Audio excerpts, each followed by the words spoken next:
Welcome back to Right on Four Corners. I'm your host, DelSheree Gladden. I am a ninth grade English teacher and a novelist with over 30 published novels. And on this week's episode, I have a returning guest. I have Jennifer Bohnhoff, and we're going to be talking about the final book in her series, The Famished Country. And for those who maybe have not heard the earlier episodes, I encourage you to go back and listen to our earlier interview where we talk about the first and second books as well, because that was a wonderful conversation. Before we jump too far in, though, let me have Jennifer introduce herself to you all who may not have heard the first episode yet. So, Jennifer, go ahead and introduce yourself. Well, thanks so much. My name's Jennifer Bohnhoff, and I taught high school history and English for a few years, then stayed home with kids for a long time, and when I went back to middle school. In middle school, I taught New Mexico history, world history, English as a second language, and reading intervention, a lot of different things. But one of my favorite things to teach was New Mexico history. The book was not all that great, but the stories in the background were, and that's what inspired me to write Rebels Along the Rio Grande. And before we jump into that, just because this has been on my mind with the changes in graduation requirements in New Mexico. Typically, freshmen would do a half year of health and then a half year of New Mexico history as freshmen. And they're moving that down to middle school. So they've kind of reorganized what's going on at the high school level and changed up some of the history requirements and things like that. And so I'm like, that's interesting. I was wondering what you thought about that before we jump in. It's kind of sad. So few people know New Mexico history, and our history is so rich. It's not covered in most American history books. American history books concentrate on the 13 colonies and then moving west, and they forget that there was something here going on hundreds of years before that. And it's a rich story, and it's a story of a lot of different cultures interacting, clashing, melding, and it's a story that needs to be told. I agree with that. It's interesting. I was homeschooled through part of middle school, which basically was a weird experience. My mom didn't really know what she was doing. And so I didn't get the New Mexico history class in middle school. And then in high school, we went right into U.S. history. And so it wasn't until I was in college that I took a New Mexico history class as an elective, because I was just like, I honestly don't know a lot of the history of this area. And I was surprised by the depth and the complexity and just how many really fascinating stories there were. And I was later, as I transitioned into teaching public school, I was just like, I think it's really important, the larger society as well, but for the people who live here, trying to understand the complexity of how we ended up where we are today. That's really important to just being able to navigate some of the social conflicts and political issues and things going on in our current time if we don't know anything about what led to this point. I was a little disappointed to hear that they were changing that requirement as well, but, I don't have any say over it, but it's like, I'm not so sure either. When I taught New Mexico history, I was a bit of a rebel teacher. I never did things the same way other teachers did. And I always had 100 points of what we called self-selected learning in a quarter. And I had a list of things. And the kids who just wanted to do worksheets, I had worksheets for them. Kids who wanted to color pretty pictures, I had pictures for them. But I also had a lot of field trips that they could take outside of the class time with their family. And they could go and see things and experience them. And the biggest compliment I ever had was when parents would email me and say, we're having family dinners now because my kids want to sit and they want to talk about this. And we're pulling up Google Maps and we're looking at things and we're doing research because they come home with these stories and we want to go and we want to see what you're talking about. That just always made my heart happy, that I was not only teaching kids, but their whole family, and getting them to go out there and interact with the state. That's really awesome. I love that. I know I'm kind of similar to you. I'm like, I tend to take different approaches to how I run my classroom and present the curriculum and try to get them to get interested in something, even if it's not English as a whole. But okay, what part of it do you like? Is there something that we've talked about that has piqued your interest to learn a little bit more? And, I'm still new as far as public school teaching. I'm used to working with adults and creative writing students. So this has been an adventure figuring out how to translate what I have done in the past into a core curriculum class. It's been fun to figure out how to do that and try to get them to engage with it more. So that's really awesome that you were able to do that. It was a lot of fun. It was a lot of fun to see the little lights go on when they realized that people in the past are a lot like them in a lot of ways, but a lot different in a lot of other ways. And they had some of the same problems that we have today, and then different problems because they didn't have the technology that we've got. It made life different, and for them to realize that was a neat thing. I'm so glad that they were able to make those connections. And I think things like what you're doing with this series, the series is Rebels Along the Rio Grande. And this third book that we're going to talk about today, The Famished Country, brings to life some of the stories of the Civil War that took place in New Mexico, which a lot of people have no idea that we had anything to do with the Civil War here, which actually there were some important things. And this is a way to put history into a student-friendly format where they can follow the three main characters and see their journey and how it affects them and what they go through. So if you could, for those who haven't heard the previous episode, give like a quick overview of the series, and then we'll talk more specifically about The Famished Country. Okay. Well, it's 3 books. There were 3 major battles during the Civil War, and so the 3 books pretty much present those 3 battles. And the first book tells about the recruitment that Sibley did in Texas to get together a Confederate army to bring in. And the character we follow is a fellow named Jemmy Martin, who never wanted to be a soldier, never wanted to leave home, but his mules get sold to the army, and he feels like he needs to protect those mules. So off he goes.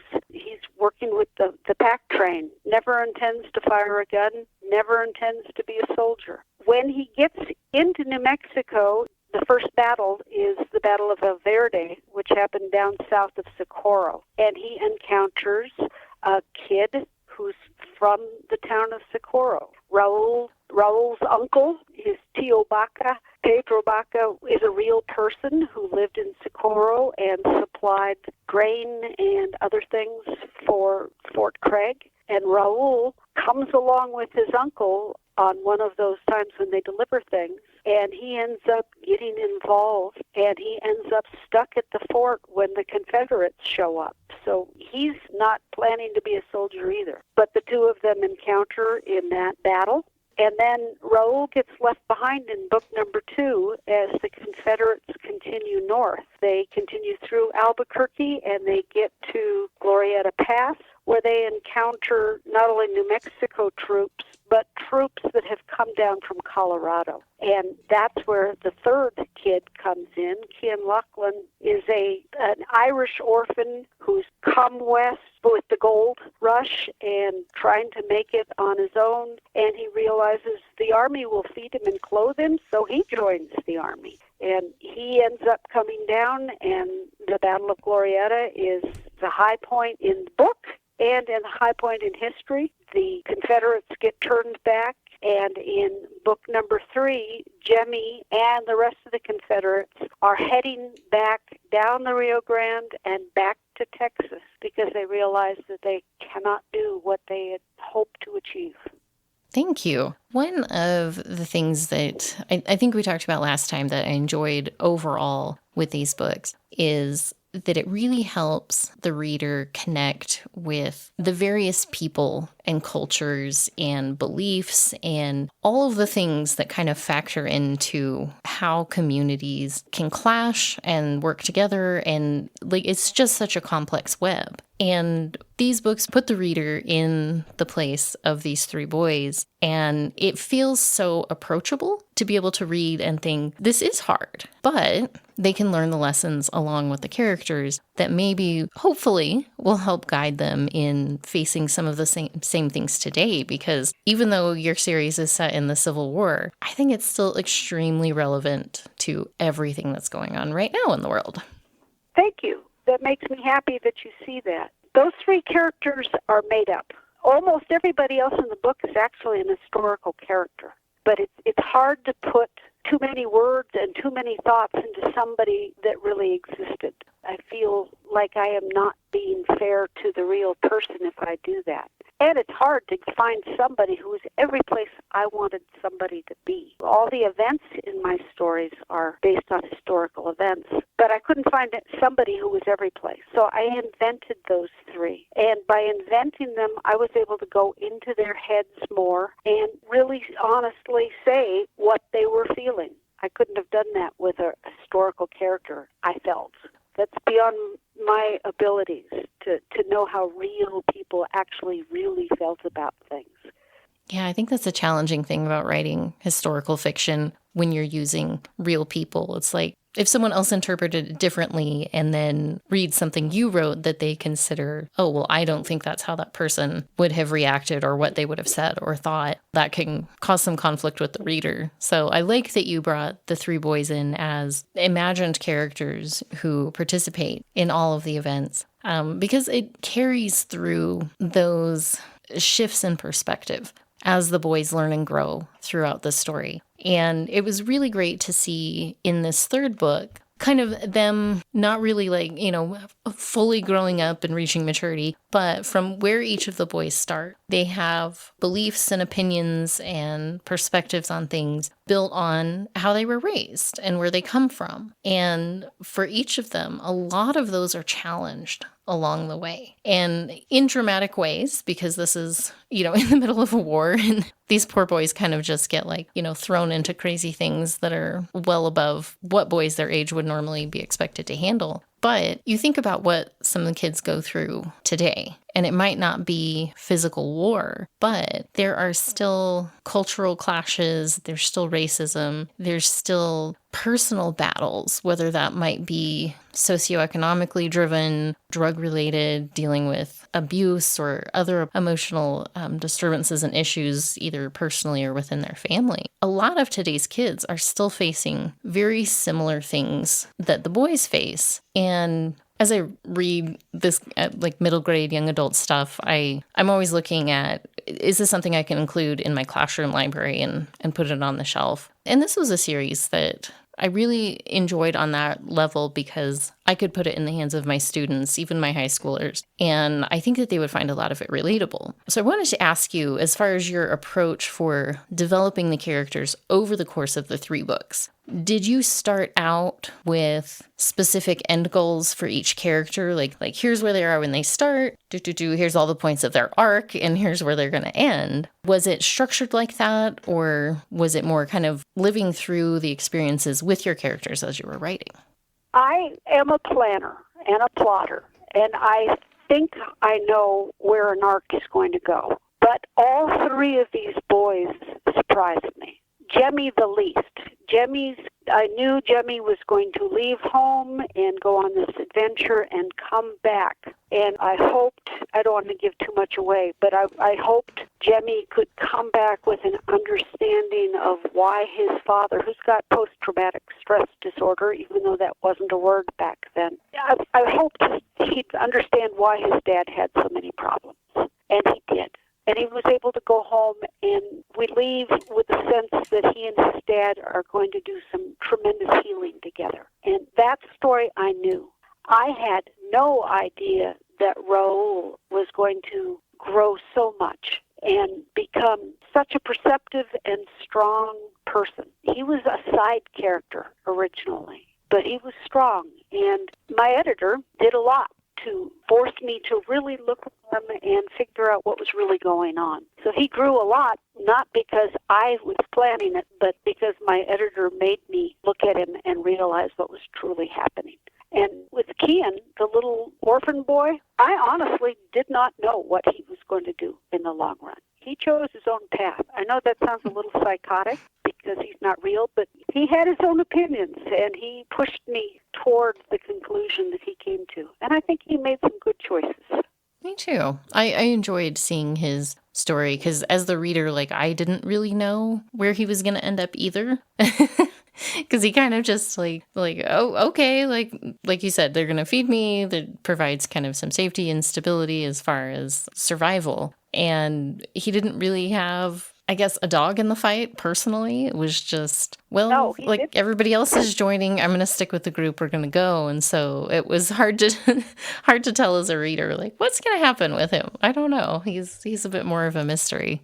I've known a number of kids who've been through a lot of trauma who learned to say what they needed to say, but who just went with the flow because they didn't dare plan. They didn't dare try and think about what was going to happen in the future. Their background had been so rickety that they didn't ever know when things were going to fall around them. And I think Kian was one of those. He was angry. He was impulsive. And he needed to learn to control those two things so that the good things that really deep down he needed, he could actually get.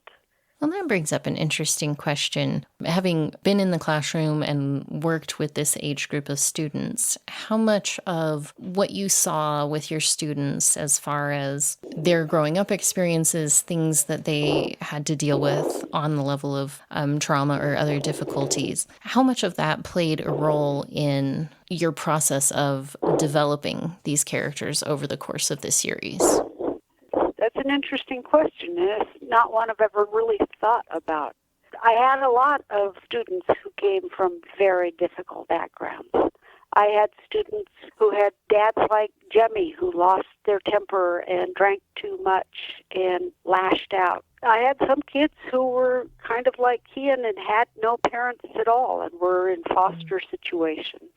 And I'm sure some of their experiences did come through with how these boys were. I also have 3 sons of my own, and I think they were raised in a pretty normal household. They might tell you differently, but thinking about my own sons and their own fears and worries and hopes and that crazy, impulsive middle school thing that happens when kids just do something and they're as shocked as everybody else in the room because they didn't know they were going to do it either. It happens, and sometimes my characters did that just because they're that age.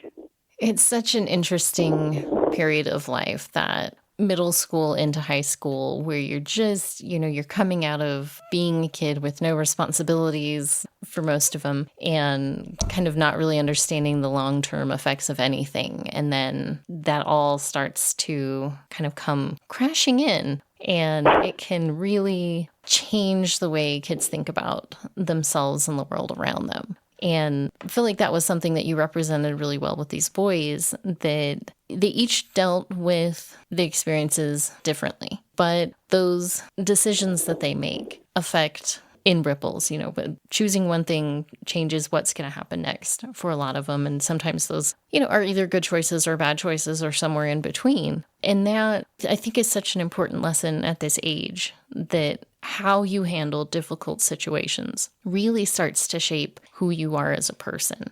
And that was just really fun to see as a reader, especially kind of, thinking on a lot of my students, even just over the course of a year as I have them, where it's like, you see that growth in them. You see some of them start to realize, okay, I need to start taking some accountability. I need to work a little harder or do this. And then unfortunately, you see some of those ones who make opposite choices and start going down different routes. And choosing who to follow. Mm-hmm.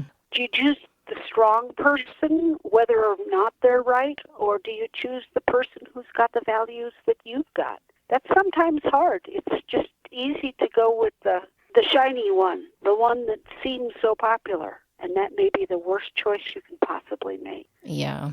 I think that happens especially with Kian. Just looking for a father, somebody to guide him, eventually learns that that's not always the flashy one. Mm-hmm.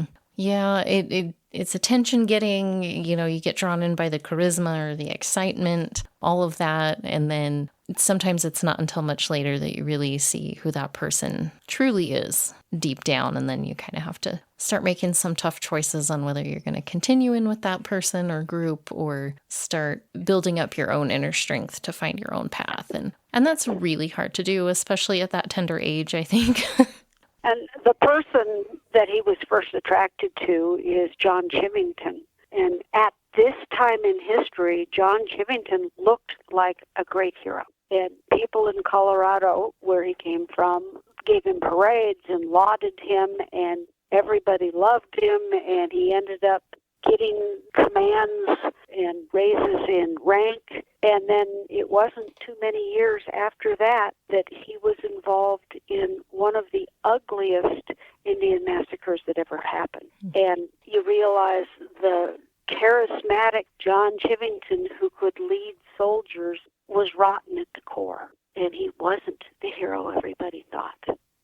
Yeah. He had made the right choice. He saw that hint of ugliness that doesn't show up for a couple of years in history, and he made the choice to walk away. There were other real historical soldiers who also did that, and there were others who followed him into Sand Creek and the massacre and then realized what a bad choice they'd made.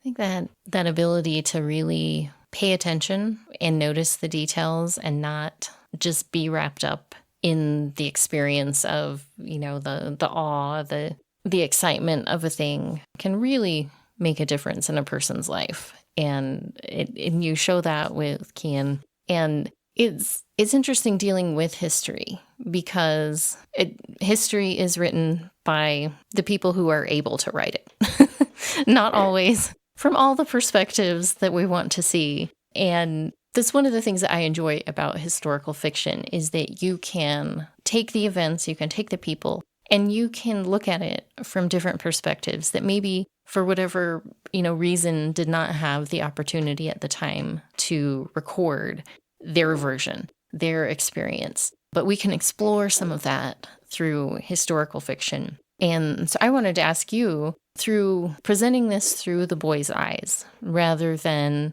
different soldiers or switching perspectives and just sticking with, what was already recorded by somebody else. What was one of your goals, or what were you hoping to accomplish or have readers take away from reading this and gaining more of an understanding of some of these events? I wanted people to understand that these were real events and that these were events that had real people in them. They're not just dates. They're not just lists. There were people whose lives were completely destroyed by this and people whose character were built on this. It was important and it was real. And I think with certain things going on today, some of those lines on what is real, what is history, what is truth get a little bit blurrier as we go. It's a huge issue right now.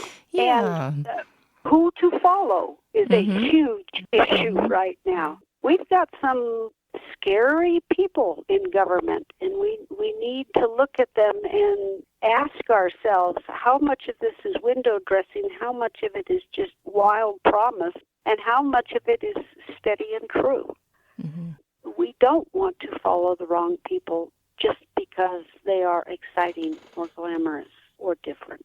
Absolutely. Well, I hope that that's something that as readers experience the boys' story, that they take a look at their own experiences and think about how they've made decisions and how their future decisions can impact not only themselves, but our wider communities. Because there's a lot of instances that you show in the series where decisions by one or two people have very big effects on the people around them, the communities, and sometimes even spreading out wider. And sometimes we don't think through those very well when we're making decisions in the moment. True. We don't understand how the ripples are going to become larger waves as they get out, and who's not going to be included in whatever grand plan we've got for the future. Well, we are already getting to the point of wrapping up, but I did want to ask you, I know you have other projects. I believe you have another book that's recently come out, and we will have you back on to talk about that soon. But what are you working on now? What other projects do you have in the future that people can keep an eye out for? The book that came out this spring is In the Shadow of Sunrise, and it's a book that I'd love to see New Mexico history teachers pick up and embrace, because it's the story of a boy during the Folsom period, 10,000 years ago. And it's based on a lot of archaeological evidence, and I think it's a pretty true story to what we understand that period to be in.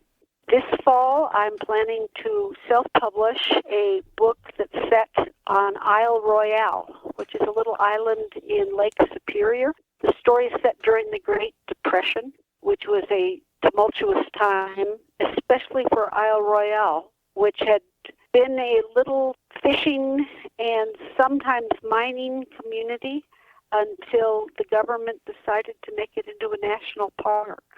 And what happens to the people who live in that country? Where do they go? How do they feel about that? And I'm also on a final edit of a Western romance. It's for adults. It's not explicit. It's something that kids could read and enjoy. It's, I guess, a clean romance. But it's set here in my own neighborhood, which was a whole lot of fun to do the research on. And I just got back from a trip. I hiked Hadrian's Wall, and one of the reasons I did it is because I'm working on a book set in Roman Britain. I'm all over the place. You've got a lot going on. That's awesome. Well, I look forward to talking about all of it as you get settled, and we'll set up a time probably into the fall where we'll have you back to talk about In the Shadow of Sunrise, because that one is one that I've been interested in, and things got a little crazy, so I hadn't been able to get it on the schedule yet. But we will chat about that and when we can have you back for that as well. But yeah, where can people find you online to stay up to date on everything and check out all your other books as well? My website is Jennifer Bohnhoff. It's all one word. No, Jennifer. Isn't it all one word? I don't remember. I have it up. It is, yeah. Okay, good. I'm glad you know.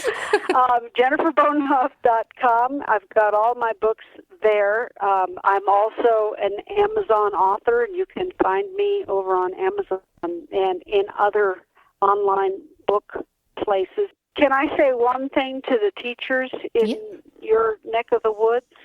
I would love to come and give talks. I've got some really nice PowerPoint presentations with lots of pictures, and it's not about my books. It's not about selling my books. It's about the history. And if teachers would like me to come and talk about the Folsom period or the Civil War or any of my other topics, teachers, librarians, groups, even adult groups, I'd love to come visit Farmington and Aztec. And would be through your website the best way to contact you about that? I think it would be, yes. Okay, awesome. We will include the link to your website in the show notes. But Jennifer, thank you so much for taking the time to come on the show again and visit with us about the famished country. This has been a great talk. Thank you. Thank you.